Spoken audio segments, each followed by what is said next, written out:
মহাভারতে অন্ধ ধৃতরাষ্ট্র বাবা, এখানে আমরা প্রত্যেকটা মানুষ জানি অন্ধ ধৃতরাষ্ট্র ভগবানের কি ভক্ত ছিল না শত্রু ছিল?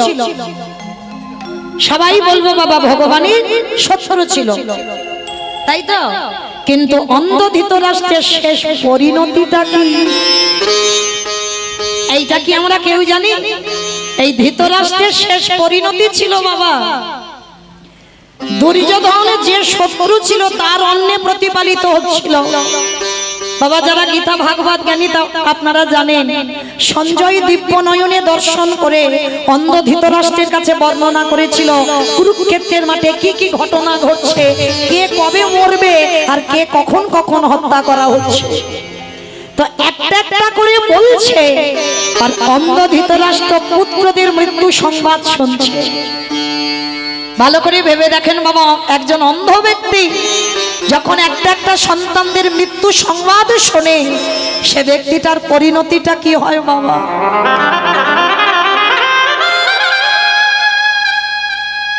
একেবারে রাগে ক্রোধে বাবা জ্বলে পুড়ে যাচ্ছে হৃদয়টা ধৃতরাষ্ট্রের, কিন্তু অন্ধ ব্যক্তি তো কিছু করতে পারছে না। সঞ্জয় বলছে আর নিজের রাগ নিজের শরীরে রেখেছে, কিন্তু বাবা মনে মনে প্রতিজ্ঞা করেছিল ধৃতরাষ্ট্র একটা। কি প্রতিজ্ঞা জানো? একটাই প্রতিজ্ঞা করেছিল, যদি কোনোদিন যে ভীমের গদার আঘাতে আমার দুর্যোধনের উরুভঙ্গ হলো, যে ভীম আমার দুঃশাসনের বক্ষ চিরে রক্ত পান করলো, ওই ভীমকে আমি কোনোদিন ছেড়ে দেব না, ওই ভীমকে আমি নিজের হাতে হত্যা করব। যতই হোক বাবা তো একটা প্রতিজ্ঞা করেছিল মনে মনে, কিন্তু বাবা অন্ধ কিছু করতে পারছে না, কিন্তু প্রতিজ্ঞা করেছিল। আর একটা কথা মনে রাখবেন বাবা, ভক্তকে কোনোদিন ভগবানের কাছে গিয়ে কিছু বলতে লাগে না। এই যে আমরা ভগবানের কাছে গিয়ে মানত করি না, কিচ্ছু করতে লাগে না, কারণ ভগবান ভক্তের অন্তরের কথা সব জেনে যায়। অন্ধ ধৃতরাষ্ট্র যখনই মনে মনে সংকল্প করলো, আর সংকল্প করে বাবা বিদুরকে ডেকেছিল, বিদুর বিদুর যাও, তুমি একবার ওই ভীমকে আমার কাছে একটু ডেকে পাঠাও তো, আমি একবার দেখা করতে চাই। বাবা ধৃতরাষ্ট্র কথাটা বলছে শান্ত স্বভাবে, কিন্তু ভিতরটা আগুনে পুড়ে জ্বলে যাচ্ছে পুত্র শোকে। তা যখনই বিদুরকে খবর দিয়েছে, বিদুর গিয়ে বাবা ভীম বা পঞ্চ পাণ্ডবকে খবর দিয়েছে, অন্ধ ধৃতরাষ্ট্র ভীমকে একবার দেখা করতে বলেছে। কিন্তু কেন যে দেখা করতে বলেছে, এইটা তো বাবা একজন খুব ভালো করে জানে। কি গো, সবার চোখে ফাঁকি দেওয়া যায়, ধুলো দেওয়া যায়। এই যে আমি মৌমিতা দাঁড়িয়ে আছি বাবা, মোটামুটি সবাইকে দেখতে পাচ্ছি, কিন্তু বাবা একজনের চোখে ফাঁকি দেওয়া যাবে? কে কীর্তন শুনছে, কে শুনছে না, কে হেসে গেল, কে গল্প করে গেল, কে কেঁদে গেল, কে শুধু প্রসাদ পেয়ে চলে গেল, আর কে বসে বসে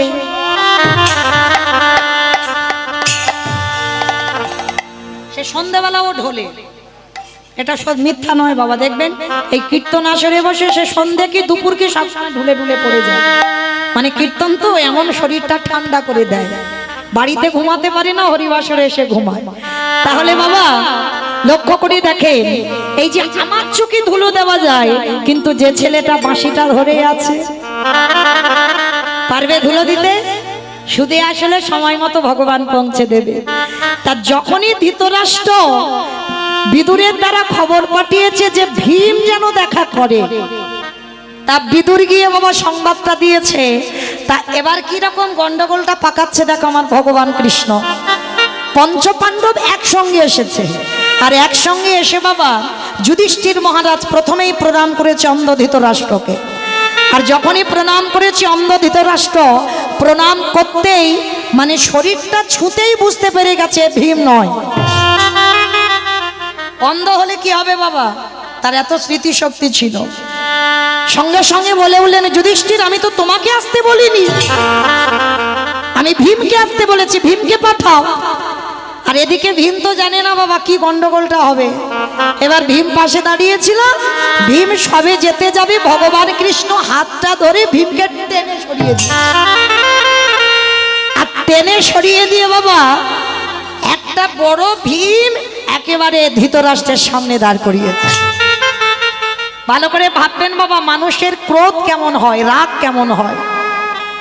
যেই না দাঁড়িয়েছে ভীম, অন্ধ ধৃতরাষ্ট্র হাত বুলিয়ে দেখছে ভীম এসেছে, সঙ্গে সঙ্গে ভীমকে বুকে এমন করে চেপে ধরেছে বাবা, সে ভীম একেবারে ধুলোর মতো গুঁড়ো হয়ে গেছে। আর যেই না ধুলোর মতো গুঁড়ো হয়ে গেছে, আর দেখবেন বাবা কোনো মানুষ ভুল করার পরে বাবা নিজে অনুতপ্ত হয়। অন্ধ ধৃতরাষ্ট্র কিন্তু ভালো করে জানতো আমার 100টা ছেলে ভালো নয়, ওই জন্য ওদের পতন হলো, ওই জন্য তো ওরা মরলো। তাহলে ভালো করে জেনে শুনেও তবু কিন্তু ভীমকে মেরেছে। আর যেই না ভীমকে মেরে দিল, এইবার অন্ধ ধৃতরাষ্ট্র নয়ন জলে দাঁড়ায়ে দাঁড়ায়ে কাঁদে, কৃষ্ণ রে আমি জেনে শুনে বড়ই অপরাধ করে ফেললাম, কিন্তু বিশ্বাস কর রাগের মাথায় করেছে, কিন্তু আমি সত্যি সত্যি এই কাজটা করতে চাইনি। বিশ্বাস কর কৃষ্ণ, আমার রাগ হলো যখন শুনলাম ভীমের গদার আঘাতে দুর্যোধনের উরুভঙ্গ হলো, ভীম দুঃশাসনের বক্ষ চিরে রক্ত পান করলো, তখন আর আমি নিজের ধৈর্য ধরতে পারিনি। তখনই সংকল্প করেছিলাম আমি নিজের হাতে ওই ভীমকে হত্যা করব। কিন্তু কৃষ্ণ তুই আমায় ক্ষমা করে দে। ভীমকে মারার পরে বলছে আমায় ক্ষমা করে দে। ভগবান আমার পাশে এসে মুচকি মুচকি হাসছে, ও জ্যাঠামশাই, মানে পঞ্চপাণ্ডবদের জেঠু হয়তো, সেই সম্পর্কে কৃষ্ণ জেঠু বলে ডাকতো। ও জ্যাঠামশাই এদিকে এসে, তুমি কাঁদছো কেন, কি হয়েছে তোমার? কৃষ্ণ রে আমি নিজের হাতে ভীমকে হত্যা করলাম, আমি বড় অপরাধ করে ফেললাম। তা ভগবান হাসছে আর বলছে, ও জেঠু কে বলেছে তুমি ভীমকে মেরেছো? কে বললো? তুমি তো ভীমকে মারোনি। বলে না কৃষ্ণ, আমি ওকে বুকে চেপে ধরে ওকে ধুলোর মতো গুঁড়ো করে দিয়েছি। ভগবান মৃদু হেসে বললেন, জ্যাঠামশাই এই জগতে যা যা কিছু ঘটনা ঘটে সবই তো আমার চিত্রপটে। ও জেঠু তুমি তো ভীমকে মারোনি। কৃষ্ণ কি বলছিস? আমি ওকে মেরেছি নিজের হাতে। জেঠু একটা কথা বলি, যদি কোনো ব্যক্তি অন্যায় করে নিজে থেকে অনুতপ্ত হয় বাবা, সেই অপরাধীকে ভগবান বলছে অপরাধী বলে স্বীকার করে না। মানে নিজে ভালো করে জানি আমি এটা ভুল করেছি, অন্যায় করেছি, আর অন্যায় করে তুমি যদি তার কাছে ক্ষমা চাইতে পারো, আর ক্ষমা চাওয়ার পর সে আর দোষী থাকে না। জেঠু তা তুমি যখন ক্ষমা চাইছো আমি তোমাকে ক্ষমা করে দিলাম, কিন্তু কৃষ্ণ আমি তো ভীমকে হত্যা করেছি না। জেঠু তুমি বোধহয় জানো না আমি চিন্তামণি, এই জগতে সবার চিন্তায় আমাকে করতে হয়। ও জেঠু আমি জানি তুমি আজকে ভীমকে মারবে, ওই জন্য তোমার পরিকল্পনার আগে আমি তো আগে থেকে ঘরের ভিতরে একটা লোহার ভীম তৈরি করে রেখেছিলাম। কৃষ্ণ লোহার ভীম? বলে হ্যাঁ জেঠু, তুমি তো ভীমকে মারোনি, ওই যাকে মেরেছো আমি জানি তুমি ওকে বুকে চেপে ধরে মারবে, ওই জন্য তো লোহার ভীম তৈরি করে রেখেছিলাম। কৃষ্ণ তার মানে আমি আসল ভীমকে মারিনি? না, তুমি দেখবে জেঠু এইবারে যেই না ভীমকে এসে দাঁড় করিয়েছে, অন্ধ ধৃতরাষ্ট্র ভীমের সর্বঙ্গ কাঁদে বুলায়ে কাঁদে আর বলে, ভীমেরে যদি পারি সেই হতভাগা পিতাকে ক্ষমা করিস। জেঠু ওই কথা বলো না, তুমি তো আমাদের পিতা সম, আমরা জানি আমাদের পিতা নেই, তোমাকে পিতার জায়গায় বসিয়েছি। আর সেই অন্ধ ধৃতরাষ্ট্র ছেলেগুলোর মৃত্যুর পর কে খেতে দিত জানো? যাদের মৃত্যুর জন্য কত চক্রান্ত করেছিল, যুধিষ্ঠির প্রত্যেক দিন ধৃতরাষ্ট্রকে খেতে দিতে যেত। এই হলো মা ধর্ম জ্ঞান। শত্রুকে শত্রু ভেবো না। তুমি যদি শত্রুকে মিত্রর জায়গায় বসাতে পারো, তাহলে তোমার থেকে সুখী এই পৃথিবীতে আর কেউ হবে না। যে অন্ধ ধৃতরাষ্ট্র 5 জনকে মারার চক্রান্ত করেছিল, আর মারার চক্রান্ত করে বাবা নিজের ছেলেরা চলে গেল, শেষের দিনে যখন কেউ ছিল না বংশে অন্ধ ধৃতরাষ্ট্রে, তখনই তো যুধিষ্ঠির খেতে দিতে যেত। আচ্ছা বাবা, যাদের মৃত্যুর জন্য কত চেষ্টা করেছিল, তাদের হাতের অন্নে প্রতিপালিত হচ্ছে অন্ধ ধৃতরাষ্ট্রের মা গান্ধারী। নিজে নিজে অনুতপ্ত হয়ে যাচ্ছে। আজ আমি 100 ছেলের বাবা, আর এখন আমার কাছে কেউ নেই। যুধিষ্ঠির, ও জেঠু, আমি জানি তুমি কষ্ট পাচ্ছ, তুমি তোমার বিবেক দংশন করছে, তুমি মনে করছো আমাদের এত খারাপ চেয়েও আমাদের কাছেই তুমি আছো। যেটু আমাদের কোনো কষ্ট নেই, তুমি তো পিতার সমান, আমাদের মারতে পারো, আমাদের বকতে পারো, তা বলে কি আমরা ধর্মচ্যুত হব?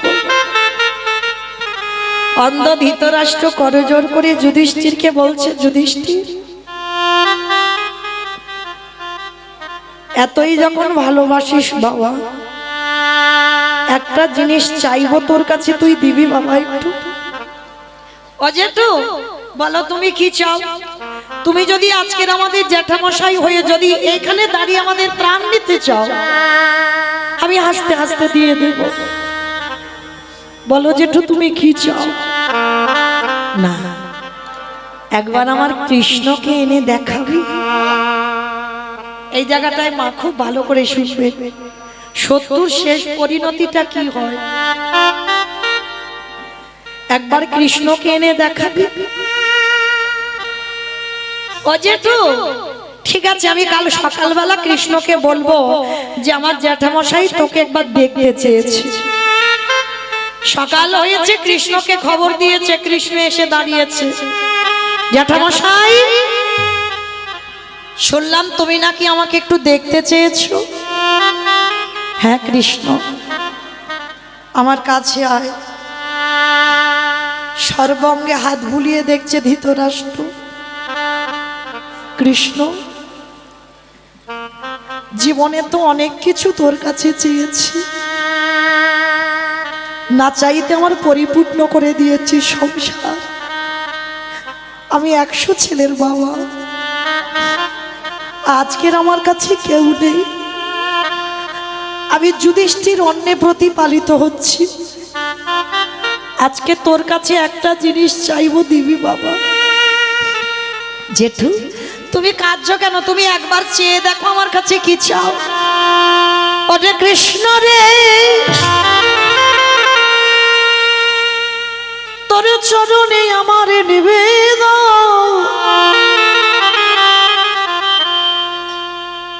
অন্ধ ধৃতরাষ্ট্র আঁচল পেতে দাঁড়াইছে। দিতে যদি হয় আমার একটা ধন দে। কি দেব জেঠু?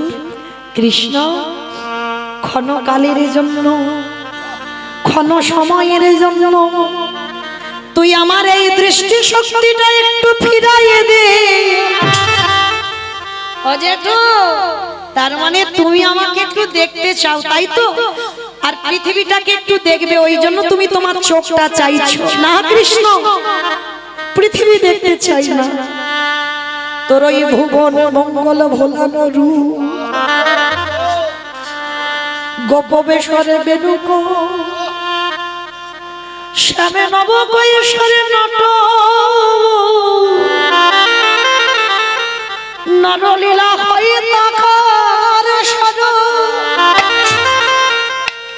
কৃষ্ণ রে, ওই রূপ একবার আমার সামনে এসে দাঁড় করা। ও যেটু, তুমি আমার ওই রূপ দেখবে? ঠিক আছে, তুমি একটু দাঁড়াও, আমি তোমাকে দেখাচ্ছি। ভগবান করুণার হাতটা ধৃতরাষ্ট্রের চোখে বুলিয়ে দিল। আরে যেই না ভগবান পরশ করেছে, পরশমণির পাথরে যদি লোহাতে ঠেকানো হয়, লোহা নাকি সোনা হয়ে যায়। আরে জগতে যদি কেউ গোবিন্দ পরশ করে, তার হৃদয়ে নাকি সোনা হয়ে। যে হৃদয়ে ভগবান,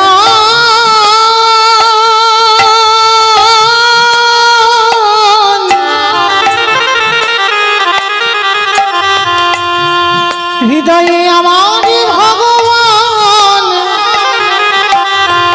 একেবারে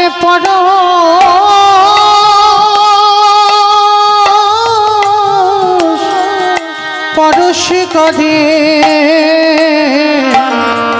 তার হৃদয় নাকি সোনা হয়ে যায়। ভগবান যেই না করুণার হাত চোখে দিল, ধৃতরাষ্ট্রের দৃষ্টি ফিরে এলো, সাক্ষাতে দেখলো আমার ভগবান দাঁড়াইয়ে আছে। সেই রূপ দর্শন করে ওই ধৃতরাষ্ট্র কৃষ্ণ চরণ বুকে ধরে বলল, কৃষ্ণ আর একটা জিনিস চাইবো দিবি? আবার এই তো তুমি চোখ চাইলে চোখ ফিরিয়ে দিলাম, আবার কি চাও? কৃষ্ণ আর একটা জিনিস দিবি। কি চাও জেঠু? দে দে আমার অন্ধ ভরে করে দে দে আমায় অন্ধ করে দে রে। ওরে যে নয়নে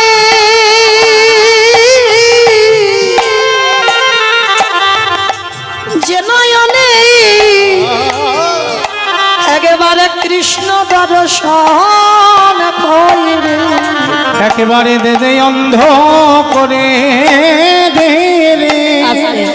কি বললো? আমাকে অন্ধ ও জেঠু সবে তো দৃষ্টিটা দিলাম, আবার বলছো আমাকে দেখেই বলছো অন্ধ। ওরে কৃষ্ণ রে, এই পাবে দুটো নয়নে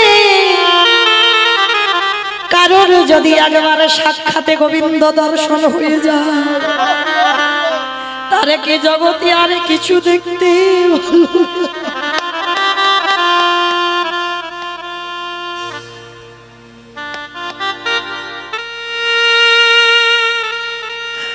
হরে কৃষ্ণ রে। একেবারে যখন পাবে নয়নে তোকে দেখো, আরে আমি অন্য কিছু দেখতে চাই না, এবার আমাকে বিদায় দে। এই সংসারে ছেড়ে গান্ধারীকে নিয়ে আমি এবারে ব্রহ্মচর্য পালন করে আমি বনবাস। কৃষ্ণ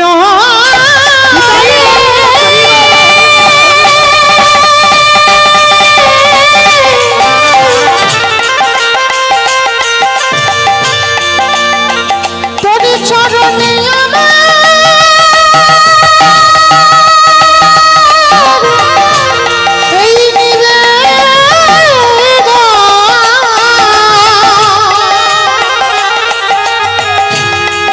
একেবারে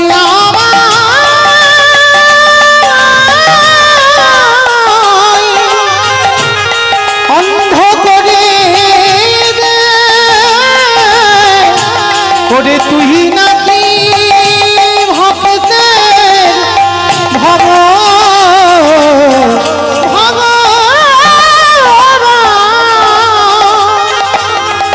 করে কৃষ্ণ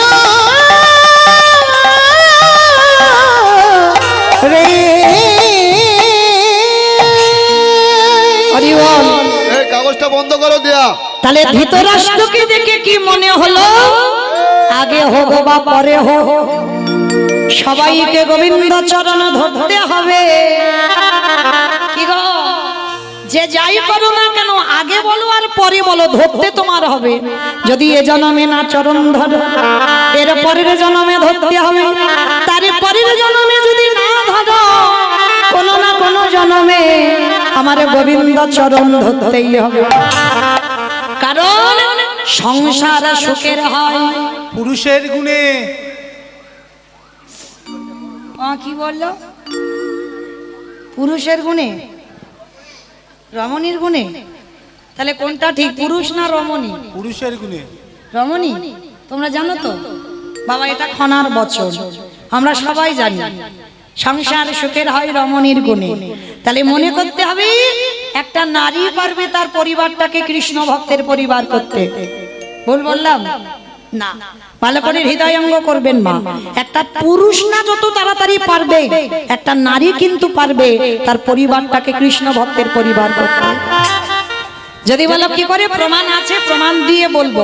আমি একটা বানানো কথা, একটা আজে বাজে কথা বলবো না মা, একেবারে প্রমাণ দিয়ে বলবো। দেখো একটা নারী সংসারে কি করতে পারে, কারণ এখানে আমার অনেক মায়েরা আছে, বিশেষ করে বোঝা দরকার, বলা দরকার। ভালো করে শোনো মা, এক নারী জন্ম নিয়েছিল ভক্ত পরিবারে। ভালো করে কথাগুলো শুনবেন, কেমন হৃদয়ঙ্গ করবেন। আর যদি আমার কথাটা শুনে মা কারোর এতটুকু চৈতন্য, একটু চেতনা ফিরে যায়। মেয়েটার নাম ছিল বাবা সত্যবাই। ছোটবেলা থেকে ভক্ত পরিবারে জন্ম নিয়েছিল। বাবা মা প্রসাদ বুঝেছিল, মেয়েটা গর্ভে থাকাকালীন প্রসাদ পেত।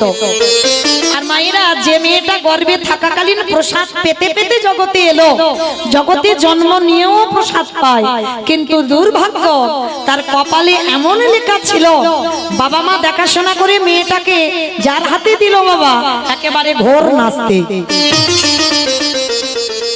এটাই তো পরীক্ষা। ভগবান একবার ঘষে মেজে দেখবে না, যে দেখিও কি করে পারে আমার জায়গাটাকে রেখে দিতে।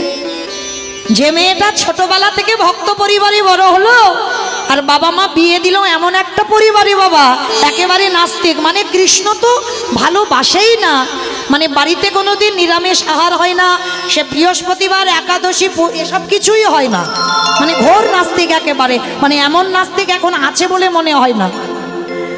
তা এই সত্য মা বিয়ের পরে এমনই একজন নারী ছিল, একদিনের জন্য বাবা বাপের বাড়ি গিয়ে কোনো নালিশ জানায়নি, যে মা তুমি আমার এমন বাড়িতে দিলে যে বাড়িতে বাবা কৃষ্ণ ভজন নিষিদ্ধ, যে বাড়িতে ভগবানের নাম করা নিষেধ, যে বাড়িতে ভাগবত পাঠ করা যায় না, যে বাড়ি থেকে বাবা একটা পা বের করা যায় না। একদিনের জন্য কোনো অভিযোগ জানায়নি বাপের বাড়ি। যতটা পারত সত্যমা নিজের হৃদয়ে অন্তরে চেপে রাখত। আর ভগবানের ডাকতো কখন জানো? রাতের অন্ধকারে, যখন শাশুড়ি, সে তো বাবা শাশুড়ি ছিল না, শাশুড়িয়ে দিত, মানে এমন শাশুড়ি। আর মনে রাখতে হবে বাবা, শাশুড়ি মা হবে না জীবনে, আর বৌমাও মেয়ে হবে না জীবনে।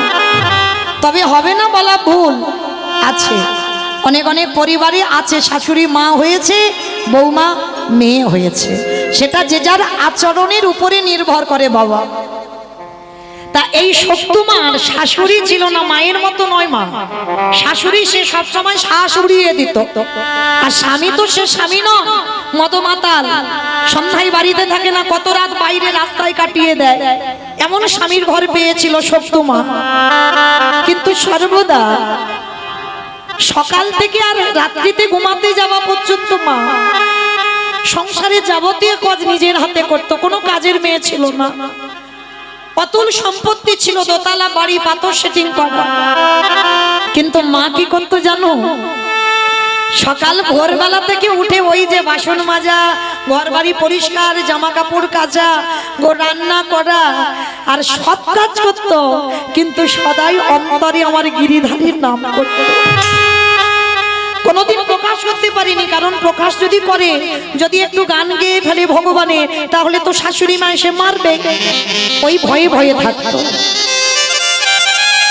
একদিন সত্যমা কি করেছে, বাসন মাজছে সকাল সকাল, আর কয়েকজন বৈষ্ণব মিলে বাবা ভাগবত পাঠ হবে গ্রামে, বলতে বলতে যাচ্ছে। তা সত্যমা বাসন মাজতে মাজতে শুনতে পেয়েছে গ্রামে ভাগবত হবে। এক সপ্তাহ, একটা দুটো দিন নয়, এক সপ্তাহ ভাগবত হবে। তা সত্যমা যেই না শুনেছে, তা মনে মনে ভাবছে আজকের একটু শাশুড়ি মাকে বলবো। আর এমনই মেয়ে ছিল মা, কোনোদিন অনুমতি ছাড়া বাইরে পা দেয়নি। তার শাশুড়ি মার কাছে গিয়ে গলায় কাপড়টা দিয়ে বলছে, মা একটা কথা বলবো মা। কি কথা? ওই যে বললাম শাশুড়িয়ে দেবে কথা বলেই। বৌমা যেই না হাত জড়ো করেছে, বলো কি চাও? মা বলছিলাম আমাদের গ্রামে আজকে থেকে 1 সপ্তাহ ভাগবত পাঠ হবে। ও মামা, আমি আজকে সন্ধ্যাবেলায় একটু ভাগবত পাঠ শুনতে যাব। অসম্ভব, তোমার সাহস তো কম নয়। ঘরের বাড়ির বউ হয়ে তুমি বাইরে যাবে, ওই পাঠক ঠাকুর ওরা পাঠ করবে, আর ওদের সঙ্গে সামনে বসে তুমি ভাগবত শুনবে? কখনো যেতে দেব না। ছেলে আসতে ছেলের কানে লাগিয়েছে, আর যখন ছেলেকে বলল বাবা, একটা স্ত্রীকে মারবার জন্য বাড়ি রেডি করে রেখেছিল, যখনই শুনেছে শক্ত ভাগবত পাঠ শুনতে যাবে, সন্ধ্যাবেলায় এসে ওই বেতের বাড়িটা দিয়ে শক্ত মাকে বেত্রাঘাত এত মার মেরেছে, সর্বাঙ্গ থেকে রক্ত ঝুড়ে ঝুড়ে। একটা দিন বাপের বাড়ি জানায়নি লালিশ, শুধু ভগবানের কাছে জানাতো তুমি যখন এটাই চেয়েছো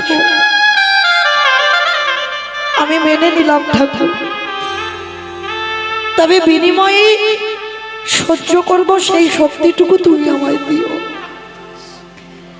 এত মারা মেরেছে, শক্ত মা ঘরের দরজা বন্ধ করে বসে বসে খাচ্ছে। গিরিধর, তোমায় ভালোবাসলে যে তার জীবনে এত কষ্ট হয়, তোমায় ভালোবাসলে যে তার জীবনে এত জ্বালা যন্ত্রণা হয়, আমি যদি জানতাম আমি কোনোদিন তোমায় ভালোবাসতাম। ওগো গিরিধর,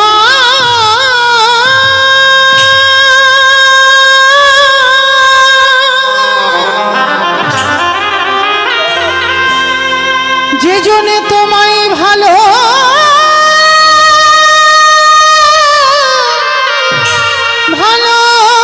ভালোবাসে,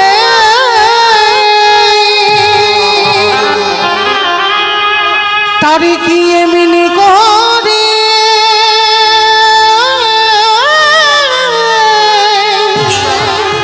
কাঁদিতে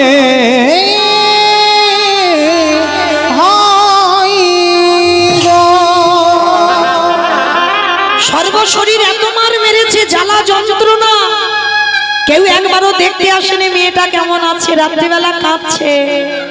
আরে কি গিরিধরে থাকতে পারে ডাকার মতো যদি ডাকা যায়, ভালোবাসার মতো যদি বাসা যায়, আমার ভগবান রাতের অন্ধকারে ওই শাশুড়ি মার রূপটা ধরেছে। ভালো করে দেখেন, শাশুড়ি মার রূপ ধরে ওই শক্ত মার কাছে এসে ডাকছে, বৌমা, ও বৌমা। চমকে উঠেছে, কে কে আমায় ডাকছে বৌমা বলে তাড়াতাড়ি করে মাথায় কাপড়টা দিয়ে শাশুড়ি মার কাছে, ওই যে অঙ্গ থেকে রক্ত বেরোচ্ছে দেখতে দেবে না, সারা শরীরটা ঢাকা দিয়ে শাশুড়ি মার জন্য দরজা খুলে দিয়েছে। মা, বৌমা, মাথায় হাত বুলিয়েছে। ভগবান বেশি শাশুড়ি, মাথায় হাত বুলিয়েছে, যেই না হাতটা দিয়েছে শক্ত মা চমকে উঠেছে।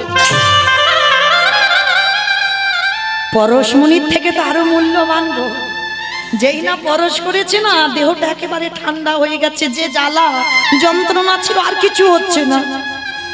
কিন্তু শক্তমা বুঝতে পারেনি, অনুভব করতে পারছে না।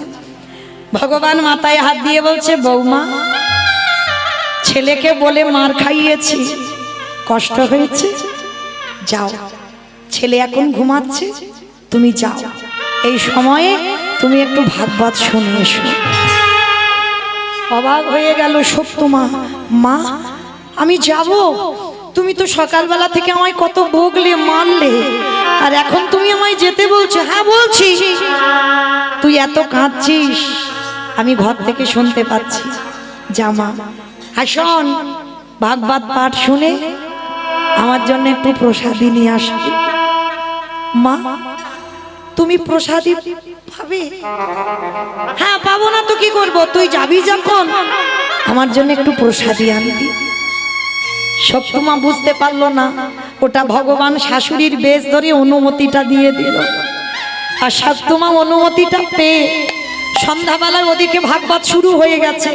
তাড়াতাড়ি করে পাগলিনীর মতো উন্মাদিনীর মতো যে অবস্থাতে ছিল, মানে এত কৃষ্ণ নাম শোনার পাগল। এই যেমন আপনারা, মানুষের তো কত টাইমের সময়ের জ্ঞান বাবা, কত মানুষের, কলির মানুষের কত কাজ, তবু কিন্তু সব কাজ ফেলে রেখে ছুটে এসেছেন হরিবাস। আমার মতো অধঃকীর্তনিয়া। এখন তো বাবা মোবাইলে বিছানায় ঘুমিয়ে ঘুমিয়ে শোনা যায়, তাহলে কিসের আশায় এসেছে? দেখতে তো নয়। কেউ যদি বলে দেখতে ভুল, কারণ ওটা তো দেখা যাচ্ছে, তাহলে কিসের আশায়? হৃদয়ে প্রেম ভক্তি আছে বলে যদি একবার কানে ভক্ত মানুষের হরিনাম হবে, এই কথাটা যদি একবার কানে যায়, তারা সব কাজ ফেলে রেখে পাগলের মতো ছুটে আসে। নিতাই গৌর হরি বল, হরি বল, হরি বল। এইবার সপ্তমা হরির ভাগবত পাঠ শুনবে বলে ওই যে অবস্থাতে ছিল মা পাগলিনীর মতো ছুটে গেছে। এদিকে ভোর হয়ে যাচ্ছে, ভগবান মনে মনে চিন্তা করলো, ভোর হয়ে গেল, বাসি বাসন পরে আছে, এঁঠো বাসন, কাপড় জামা ভর্তি করে রেখে দিয়েছে শাশুড়ি মা, ঘর দাবা পরিষ্কার করতে হবে। আর এমতো সময় ভগবান ভাবছে, আর শাশুড়ি মার ঘুমটা ভেঙে গিয়ে দেখে না বৌমার ঘরে দরজা খোলা। ছেলেকে ডেকেছে, ছেলে উঠে দেখছে বউ ঘরে নেই। শাশুড়ি মা রেগে গিয়ে বললেন, ওর এত বড় সাহস, ওর এত বড় স্পর্ধা, আমার মারার সত্ত্বেও আমার আদেশ বিনা ও চলে গেল ভাগবত পাঠ শুনতে। আসো, বাসি কাপড় পরে আছে, বাসি ঘর পরে আছে, এঁঠো বাসনগুলো পরে আছে, আর ও মেয়ে গেছে ভাগবত শুনতে। ও দেখাচ্ছি, ও আসুক একবার। সবকিছু এঁঠো বাসন কোসন সব পরে আছে, ঘর একেবারে এলোমেলো। আরো শাশুড়ি মা ইচ্ছা করে বিছানা ফিছানা ওলট পালট করে দিয়েছে, যাতে সে আরো বেশি কাজ করতে হয়। হরি বল। আর এদিকে শাশুড়ি মা দরজায় একটা বেতের বাড়ি নিয়ে দাঁড়িয়ে আছে, আর ভাগবত পাঠ শেষ হয়ে গেছে, একেবারে বাবা সকাল হয়ে গেছে। আর সকাল হতে সপ্তমা প্রসাদীটা নিয়ে এইবার ফিরছে কোথায়? বাড়িতে। আর যেই না প্রসাদীটা আঁচলে করে বাড়িতে ফিরছে, গিরিধর মনে মনে করছি, ওর কাজগুলো তো আমাকে করে দিতে হবে, কারণ এখনো এঁঠো বাসন পড়ে আছে, না হলে তো আরো মার খাবে। আমার ভগবান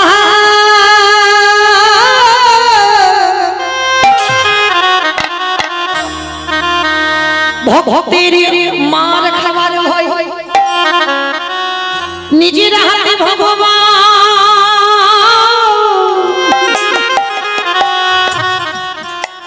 ভক্তের এঁঠো বাসন মেজে দিয়েছে। সকালবেলা ভগবান নিজের হাতে ঘর মুছে দিয়েছে, যত জামা কাপড় ছিল ভগবান কেচে মেলে দিয়েছে, বাসি বিছানা পরিষ্কার করে গুছিয়ে রেখেছে, সব কাজ আমার ভগবান রেডি করে রেখে দিয়েছে। আর ওদিকে সপ্তমা ভাগবত পাঠ শুনে আসছে। শাশুড়ি মা দরজায় দাঁড়িয়ে যেই না সপ্তু পাটা দিয়েছে, দাঁড়া, তো সাহস হলো কি করে? আমার আদেশ ছাড়া তুই ভাগবত শুনতে গেলি? অবাক হয়ে গেল সপ্তমা। মা, আপনি কি বলছেন? আপনি তো আমাকে বললেন যে সকালবেলা মেরেছি, বকেছি, কষ্ট হয়েছে, তুই ভাগবত শুনতে চলে যা। না, এটা কোনোদিন হতে পারে না। আমি তোকে অনুমতি দিয়েছি। হ্যাঁ মা, আমি তোমার আদেশ ছাড়া তো আমি কোথাও যাই না কোনোদিন। এত বড় মিথ্যা অপবাদ আমার গায়ে লাগাচ্ছিস? তুই এমন একজন নারী, আমার অনুমতি, আমার ছেলের আদেশ ছাড়া তুই চলে গেলি। দেখাচ্ছি মজা তোর দ্বারা। ওই বেতের বাড়ি নিয়ে সকালবেলা ভাগবত পাঠ শুনে আসতেই ওই বেতের বাড়িটা দিয়ে বেতটা ঘাত দূর হয়ে যা, বেরিয়ে যা। গিরিধার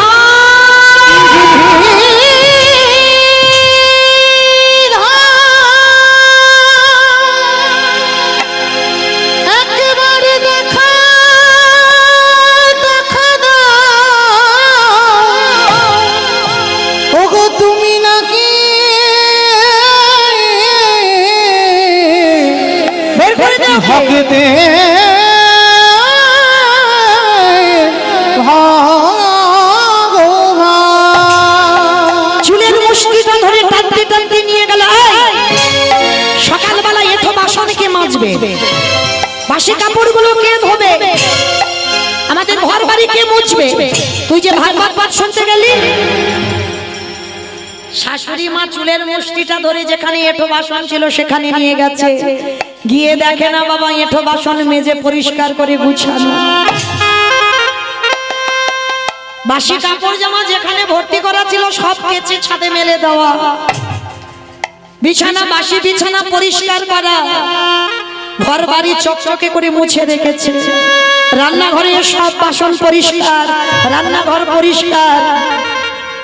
শাশুড়ি মা বুঝতে পারলো না, সত্য মা গিয়ে দেখছে গিরিধরের অঙ্গ গন্ধ চারিদিকে ছড়িয়ে আছে। এত মারা মেরেছে মেয়েটাকে, হাত চলবার ক্ষমতা নেই। ডাক দিল গিরিধর, সেদিন তুমি মীরার সেই বিষটা অমৃত করে দিয়েছিলে, আর আজকে তুমি আমার কাজগুলো নিজের হাতে করেছো। আমি জানি এটা তোমারই লীলা, তার মানে আমার শাশুড়ি অনুমতি দেয়নি, তুমি আমার শাশুড়ি সেজে অনুমতি দিয়েছো। প্রভু সেই যদি কৃপা করলে, আমি মার খেয়েছি আমার কোনো কষ্ট নেই, হেদায়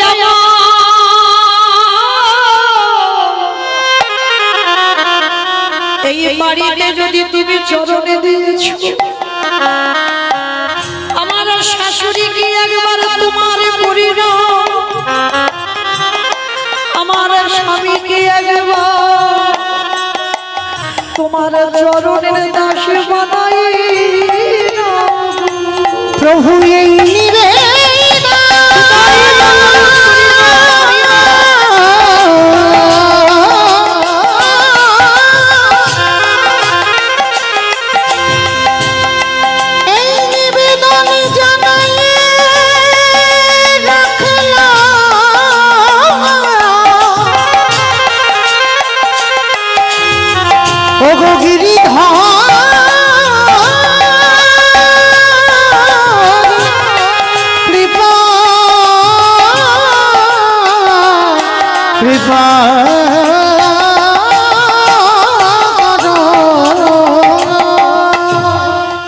সবনয়নে ভগবান দেখা যায় না বাবা। দন্তের সভা সব মানে সর্বস্ব, তালবের সভা সব মানে মরা। এখানে যারা দাঁড়িয়ে আছো বসে আছো কীর্তনিয়া সম্প্রদায়, সব তালবের সভা সব মরা। এ মরা দুটো চোখে কোনোদিন ভগবানের যুগল দেখা যায় না। যুগল দেখতে গেলে গুরুচরণ ধরে বাবা কুলকুণ্ডলী জাগরিত করতে হবে, আজ্ঞা চোখটা খুলতে হবে, মনে রাখতে হবে যা আছে বিশ্ব ব্রহ্মাণ্ডে তাই আছে তোমার দেহ ভাণ্ডে। যেতে হবে না নবদ্বীপ, যেতে হবে না বৃন্দাবন, হরিদ্বার, দক্ষিণ ভারত, কোথাও যেতে হবে না। যে একবার নিজেকে চিনতে পেরে যায় আমি কে, তাহলে তাকে আর কোথাও যেতে হয় না, সে ঘরে বসে হৃদয়ে রাধা গোবিন্দ যুগল দেখতে পায়।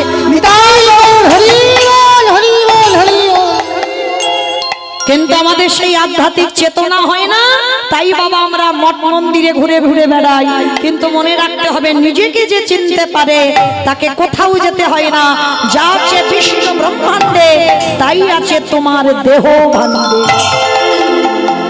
তাহলে শক্ত মায়ের শাশুড়ি স্বামী ভালো নয়, কিন্তু ভালো নয় বললে কি হবে? ওই যে শক্ত মার জন্য তাদের এখনো সেই নয়ন হয়নি, তবু ঘরের ঘরণের জন্য আরে কি ভগবান থাকতে পারে?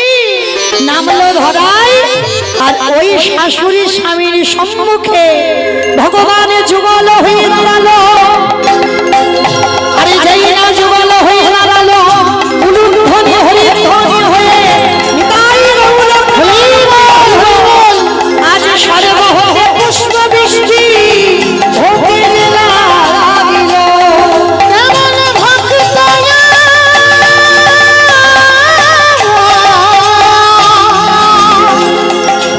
মনে ভাব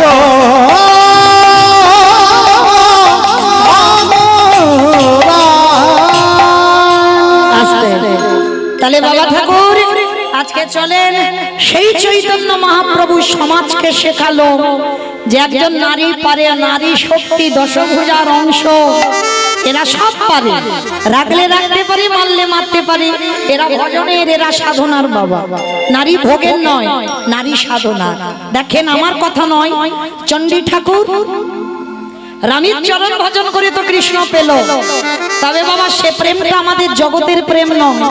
এই জায়গাতে একটু ভাবার ব্যাপার আছে। এ প্রেম অপ্রাকৃত মদন মোহনের যেমন প্রেম, ওই প্রেম যদি কারোর হৃদয়ে থাকে অচিরে কৃষ্ণ প্রাপ্তি হবে। মীরাবাই বলেছিল না বাবা, বিনা প্রেম সে নেহি মেলে নন্দলা। হৃদয়ে যদি তোমার প্রেম না থাকে তুমি কোনোদিন গোবিন্দ সেবা করবার অধিকার পাবে না। তো আজকে সেই যে বাবা মীরাবাই যেমন পেয়েছিল, আবার দেখেন চণ্ডী ঠাকুর রানীর চরণ ভজন করে পেল, আবার জয়দেব গোস্বামী মা পদ্মাবতীর চরণ সেবা করে রাধা মাধবের কৃপা পেল, আবার বিল্লমঙ্গল একজন পতিতা বারবনিতা পতিতা নারীর চরণ সেবা করে, চিন্তামণির চরণ সেবা করে পেয়ে গেল গোবিন্দ চরণ। তাহলে নারী ভোগের নয়, নারী সাধনার, নারী ভজনের, নারী আরাধনা। কেহ বলে পুরাবৃতি রাম নাম ভিলা, কেহ বলে পুরাবৃতি। আস্তে বাবা, এগুলো কোনো বানানো গান নয়, মহাজনী পদাবলী, বৈষ্ণব পদাবলী। একটু বুঝতে হবে মহাজনীরা কি বলছেন। অমাইরা উলু কই, কেহ বলে পুরাবৃতি রাম নাম ভিলা, কেহ বলে পুরাবৃতি আমার গোড়ারে।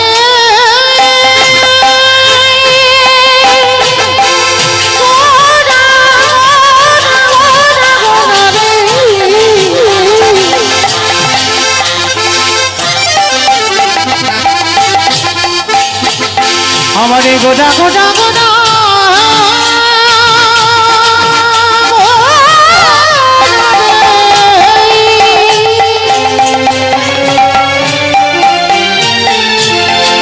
ওই নদী আর চাঁদি গোটা গোড়ানি নিতাই গৌর আমারে গোটা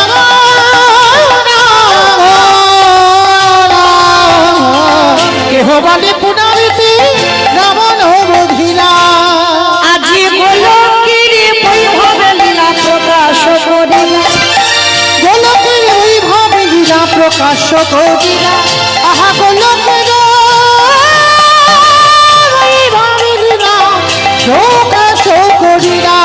শ্রী রাধার ভাবে গোড়ায় অবতার, আদি শ্রী রাধার ভাবিয়ে গোড়ায় অবতার, শ্রী রাধার ভাবিয়ে গোড়ায় অবতার। হরে কৃষ্ণ নামে গৌর করিলা প্রচার, হরে কৃষ্ণ নামে গৌর করিলা প্রচার, আহা হরে কৃষ্ণ নাম গৌর করিলা প্রচার। এইবারে লীলা প্রকাশ হলো, এইবারে লীলা প্রকাশ হলো, এইবারে লীলা প্রকাশ হলো, এইবারে লীলা প্রকাশ হলো। গোলকের বৈভব লীলা প্রকাশ করিলা, আহা গোলকের বৈভব লীলা প্রকাশ করিলা, গোলকের বৈভব লীলা প্রকাশ করিলা। বাসুদেব ঘোষে কহে করি জোড়হা, করি জোড়হা অগজে গো সেই কৃষ্ণ সেই তো জগন্নাথ, সেই তো জগন্নাথ। আহা বাসুদেব ঘোষে কহে এইবারে লীলা প্রকাশ হলো, বাসুদেব ঘোষে কহে এইবারে লীলা প্রকাশ হলো, বাসুদেব এইবারে লীলা প্রকাশ বাসুদেব